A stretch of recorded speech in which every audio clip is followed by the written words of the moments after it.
Hello, magandang araw. Welcome to my channel. Ako si Mystico Moreno, or in short, Mismo. At dito sa aking channel, we will manifest love and light sa inyong Tagalog love reading ngayon na mismo. Okay, so this is love reading para sa lahat ng fire signs, Aries, Leo, and Sagittarius. So tingnan natin kung ano yung masasagot pong energy from the collective. Okay? So first, let's see ano yung overall energy for this love reading. And, ayan. So, kung nag-resonate ito sa inyo, sana supportahan ninyo by liking this video or commenting below. And sa mga bago, if you connect with me and my readings, subscribe na po. Right. Okay. Sige. Last day of July. So, I'll still get the 7th card.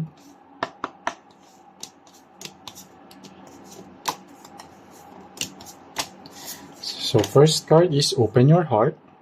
Okay. And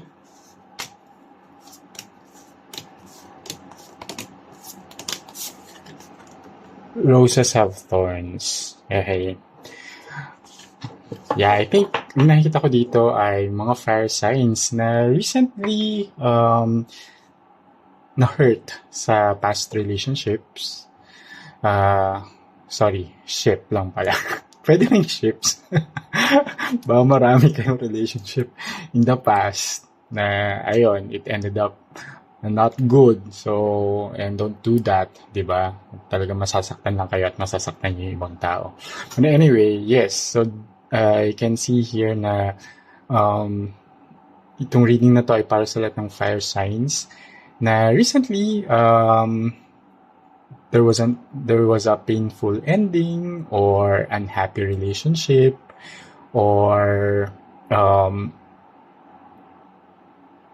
maraming mga issues, conflicts, arguments, at marami pang iba na nag-lead sa separation, sa no contact, and breakup. So here sinasabi lang din dito na the past relationship could be painful and pwedeng nag-result ito sa inyo to have fear or parang ayaw nyo na magmahal ulit, ayaw nyo na subukan na i-entertain ang mga bagong tao na nagpapakita ng motibo, ganyan, or nag-express ng kanilang feelings na gusto kanila, di ba? Parang hindi ka na ganun ka enthusiastic sa love. Pero, sinasabi din dito na this is a message also from the universe to still open your heart, okay, and allow first yourself to heal from the painful past relationship, pero that doesn't mean na yun ulit yung mangyayari sa next relation na meron ka. So, use it as a parang experience. Yung experience na yun, natuto ka, di ba? And sana mas nakatulong yon para malaman mo rin kung ano yung gusto mo sa next relationship mo. But that does, parang hindi mo kailangang matakot, hindi mo kailangang huminto sa pagmamahal. So, but rather, continue loving, continue exploring, continue experiencing love. And just continue to open your heart despite having a relationship that seems like roses having thorns, di ba? May ganun. Ayun. So, yes, tingnan natin bakit ito yung mga energies na lumabas sa overall energy. Why open your heart and roses have thorns. Sige, tingnan natin. I will pull the recent past, one pair for the recent past, one pair for the present moment, present energy, and one pair for the near future, and another pair for the hidden energy. Okay? And while shuffling, gusto kong magpasalamat sa lahat ng fire signs na patuloy na sumusuporta sa Mystico Moreno channel. Ayan. And sana patuloy nyo nga pong suportahan para mag-grow pa ang aking channel. And just to remind everyone that this is a collective and general love reading. Okay? So it may or may not resonate sa inyo. Best to book a personal private reading. Nasa description box lang naman yung email address ko. Or follow my Instagram account, Mystico Moreno. Okay? And pwede nyo rin akong i-message dun. Alright. So, just cut this.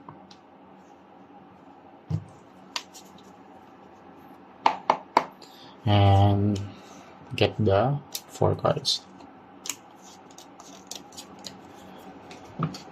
First card, 10 of Wands. Present, Knight of Cups. Near future, the Chariot. And hidden energy, Page of Wands. Okay. And it's paired with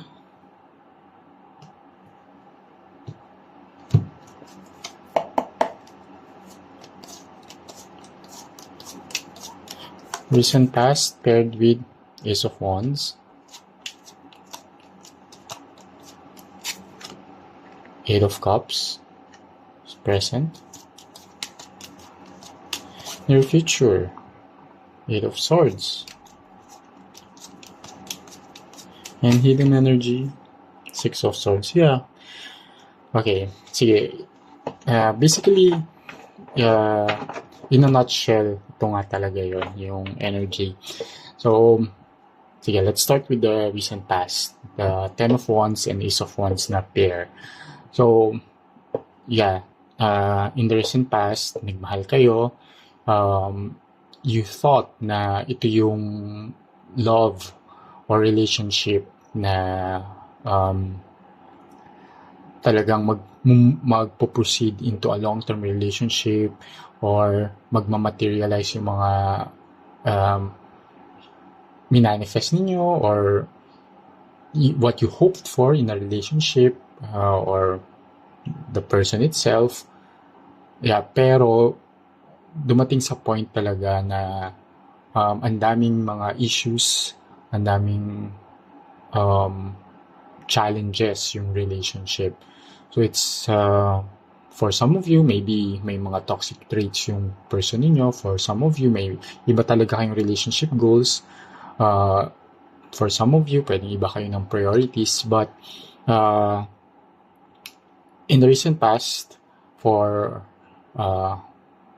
these fire signs na in this situation, yung relationship, naging burden na lang siya.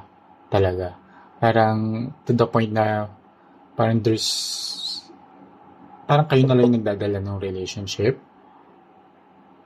There's a lot of responsibilities sa end mo na parang naging obligasyon na yung relasyon. Hindi na siya happy, hindi na siya fulfilling. May discontentment na, mayroon na lang emotional detachment between you and your person na talagang to the point na hindi mo na kinaya. That's why you decided to end the relationship. Okay? So, naging painful talaga yung relationship. And, and then since naging painful na yung relationship, you decided to let go. Pero, since yung energy nga, yung overall energy is parang takot ka na mag-try ulit. Okay? Even if gusto mo pa rin naman talaga, deep inside, deep in your heart, in your mind, na gusto mo pa rin naman talaga na magmahal. Okay? Pero, nandun na yung takot kasi na baka masaktan ka lang ulit. Okay? Even if may mga, for most of you, especially with the Ace of Wands showing up here, may mga nagpapakita ng interest, ng motive. Meron din may gusto talaga sa inyo, and now na you're single and available ulit, itong person na to na dati na may gusto sa inyo would want to try it, pero medyo ikaw hindi ka talaga into it at in the recent past because nga of the past incident or the past relationship na very painful ang nangyari. Okay? And how is it affecting now the present energy? So, the present energy, may mga, in terms of sa emotions, medyo nagtatry ka pa mag-heal. Okay? And you're doing your best naman to really work on it. And as shown here with the Knight of Cups, you're putting into action yung healing journey mo. And because, yun nga, deep inside, gusto mo pa rin naman. Gusto mo pa rin namang magmahal. Gusto mo pa rin naman magkaroon ng karelasyon. Pero, hindi pa nga lang right away. Pero, it's there. That's why, siguro parang nakikita ko dito, 50-50 ka. But the universe is telling you to open your heart. Okay, despite the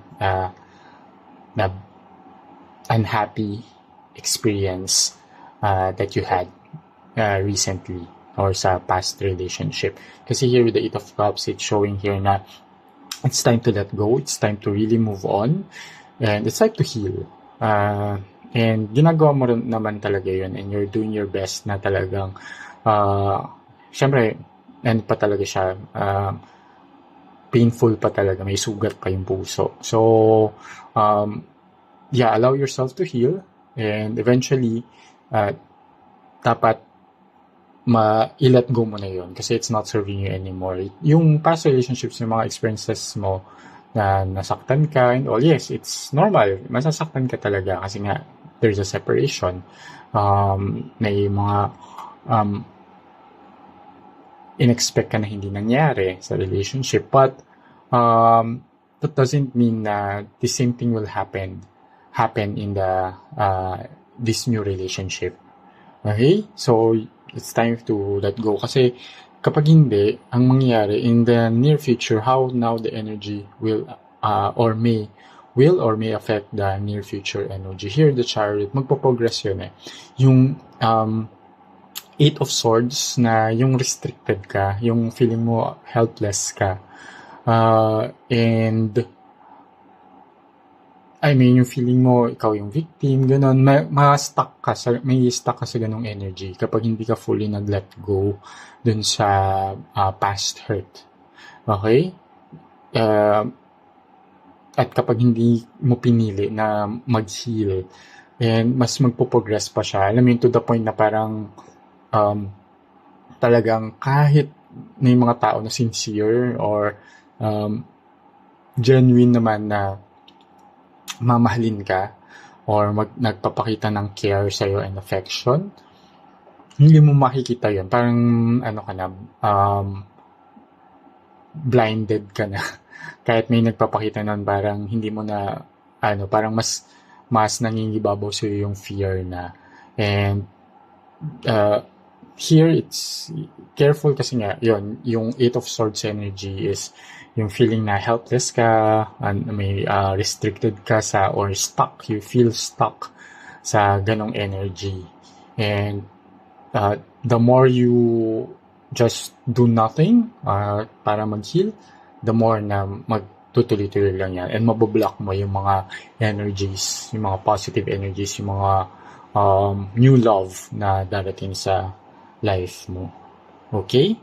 And here as the hidden energy, as you can see here is the Page of Wands. It's an initiation of parang you have to really start anew and really open your heart. So, yan, kasi Six of Swords is also letting go. So, similar energy with the Eight of Cups. Six of Swords is totally, you leave behind what's no longer helping yours, mga energies na not serving you anymore. Okay? So, yeah, it's time to really let go of that. And, ayun, I hope na nakatulong itong reading na to sa lahat ng fire signs na nasa ganitong sitwasyon. Sana nakatulong ito, sana nabigyan ko kayo ng insight and guidance, and always use my reading with discernment. We all have our free will at nasa kamay pa rin natin ang ating kapalaran. Okay, so kita-kits na lang sa susunod nating love reading. Ako si Mystico Moreno, or in short, mismo. Ingat!